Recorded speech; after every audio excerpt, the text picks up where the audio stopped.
حضرت میاں شیر محمد شرفپوری رحمتullah علیہ آپ شریعت دے اتنا تابع سن، اتنا فرما بردار سن کہ آپ دی مسجد وچ جڑے داڑھی والے نے انہاں نو اگلی صف تے اور سجی سائیڈ تے جگہ ملدی سی، اور جڑا داڑھی موڑ ہوندا سی اس نو سجی سائیڈ تے اور اگلی صف دے وچ کھڑے ہون دی اجازت نہیں ہوندی سی۔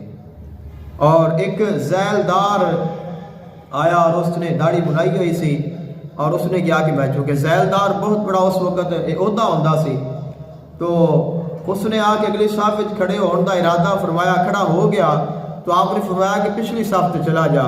اب بڑا ناراض ہویا تو آپ نے نماز پڑھن تو بعد فرمایا کہ تو داڑھی کیوں منانا ہے، داڑھی منان دا مقصد کی ہے؟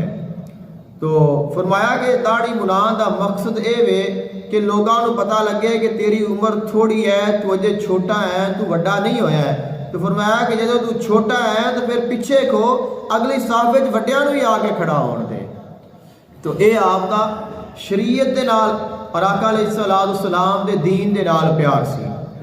اور آپ دی بارگاہ وچ ایک آدمی آیا اور اس نے داڑھی بنائی ہوئی سی، اور آپ کہتا ہے کہ حضور میرے واسطے دعا فرماؤ۔ تو آپ نے فرمایا کہ میں تیرے واسطے دعا کیا کراں، تو آقا علیہ الصلوۃ والسلام دے دین تے ہی نہیں چلنا۔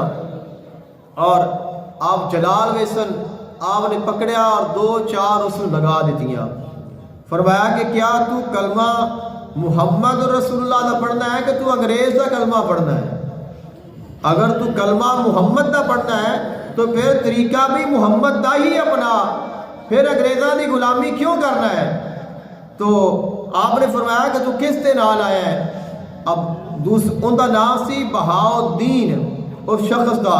تو آپ نے فرمایا کہ تیرا نام بہاؤالدین ہے اور دین نہ تیرا تعلق ہی کوئی نہیں، تو پھر تو نام کیوں بہاؤالدین رکھیا ہے؟ اور فرمایا کہ کس دے نال آیا ہے؟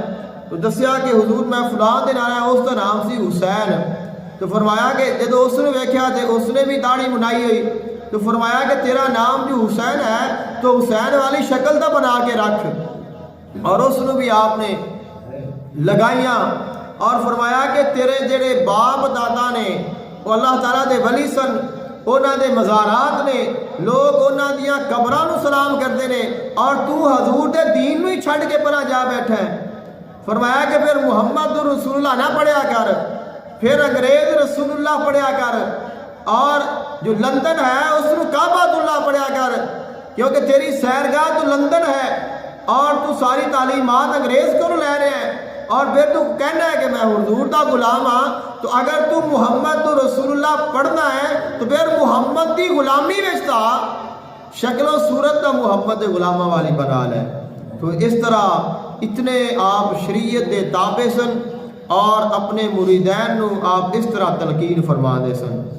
انہاں دونوں نے عرض کی کہ حضور ساڈے کولوں بہت غلطی ہوئی ہے، اسی آئندہ حضور علیہ الصلوۃ والسلام دی کامل غلامی وچ آ جاواں گے، کیونکہ آپ صرف ظاہری بزرگ نہیں سن، آپ باطنی بھی اللہ تعالیٰ نے آپ کو علم عطا کیتا سی، باطنی شان کہ آپ صرف ظاہر تے گفتگو نہیں کرتے سن، آپ جن دے نال گفتگو کرتے سن ان دا باطن بھی تبدیل کر دیندے سن، کہ جس دے نال آپ نے جس نو آپ نے جو گل کرنی ہے تو صرف زبان دے نال نہیں کرنی بلکہ حال دے نال بھی کرنی ہے، اور آپ دی گفتگو دا اثر صرف انسان دی زبان تے یا دماغ تے یا کنا تک نہیں ہوندا سی، آپ دی جو گل ہے گفتگو دا اثر لوگاں دے دلاں تے ہوندا سی، اور لوگاں دے دل اس چیز نو فوراً قبول کر لیندے سن۔